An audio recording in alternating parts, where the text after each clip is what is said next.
Welcome, fellow Dungeoneer, to another episode of Simple Dungeons. A while ago, I did a review of the Pwork Wargames landing platform kit, and they also sent me this radar station. So in this video, I'm gonna build this MDF kit, I'm gonna paint it, and I'm gonna review it, so you don't have to take any chances.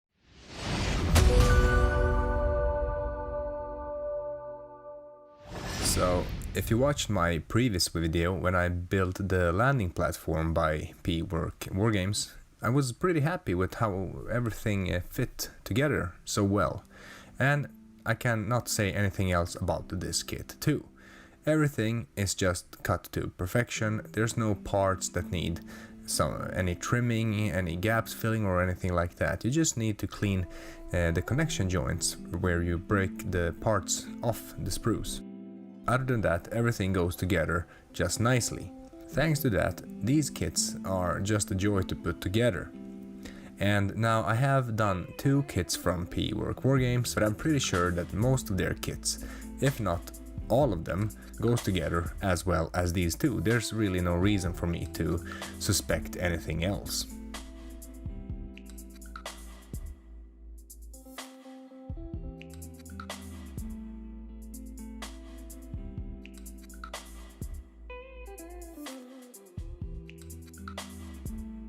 And if you're wondering what kind of glue I use here, I'm just using normal PVA, and occasionally you can see me wipe away the excess off with a damp brush. You could probably use hot glue, but PVA just glues this nicely without any hassle, and you don't have to be quick like you have to when using hot glue.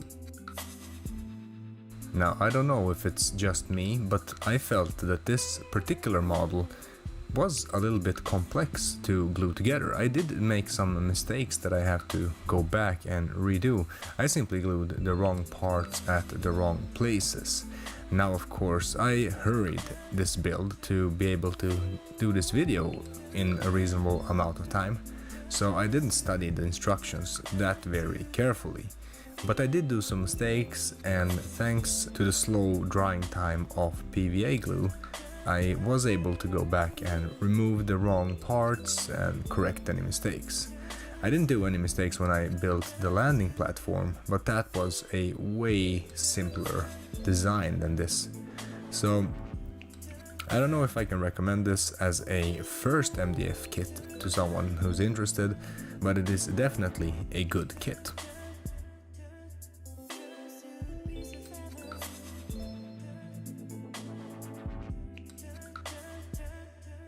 And for painting, I decided to keep it all very simple.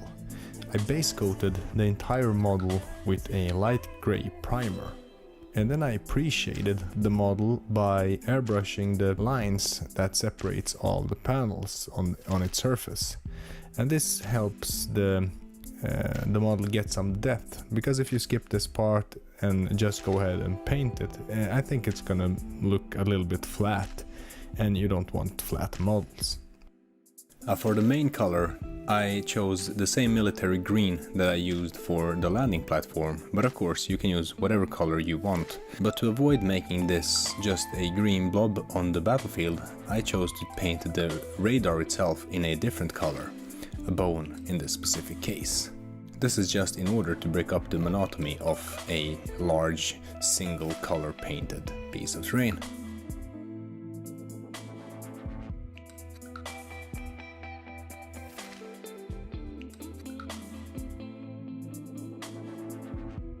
I also paint the panel lines using a dark grey, almost black, and this is just to give the whole model some more definition and to make the panels pop a little bit more. And this effect is of course helped with the pre-shading that I did during the early stages of the painting process. But I felt that this model needs a little bit more variation, so I chose one of these panels on the base and gave it a striped paint job using black and yellow, like warning lines or whatever you call them. And to be honest, I feel that this made the model look way better than it would have if I didn't do this step. So this being a review, I do have to have some form of verdict regarding this kit, and if you watched my previous video where I had a look on the landing platform, my impressions are pretty much the same. This kit goes together really easy and it paints up really well. There's no fuss at all, as long as you're careful studying the instructions, which I wasn't and hence made some mistakes, but you won't do that now that I reminded you. So if you do like MDF kits and if you are looking to fill a gaming board with awesome terrain pretty quickly, then you can't go wrong with these kits from Pwork Wargames. And what's even better is that these kits are pretty cheap in my opinion. This radar station costs like 25 euros at the moment when I'm recording this, which is a steal, because this is a large piece of terrain. You'll see in the end where I show you the finished product how it compares to models, how big it is. And I even got a bonus for you. Until the 22nd of August you can use the code Simple Dungeons in the Pwork Wargames webshop and have an additional 10% discount on your purchase. I'll post the code down below in the description so you can just copy it and not worry about any spelling mistakes or whatever. I finish off this paintwork by doing some sponge chipping, and this is a real simple process. Just take a piece of old sponge. I have an old mattress that I take pieces from.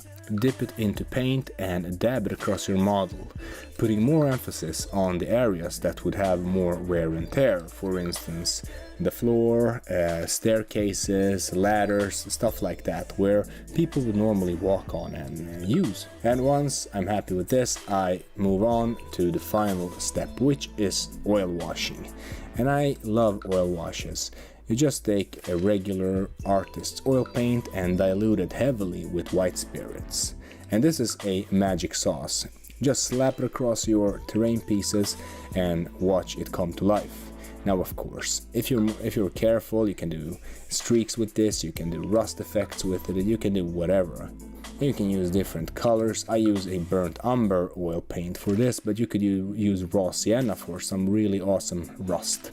And I dab this oil wash across the areas where dirt and grime would gather. For instance, in corners, along edges, and in between panels. Oil washes dry pretty quickly, so you can do additional layers over it to create even more depth.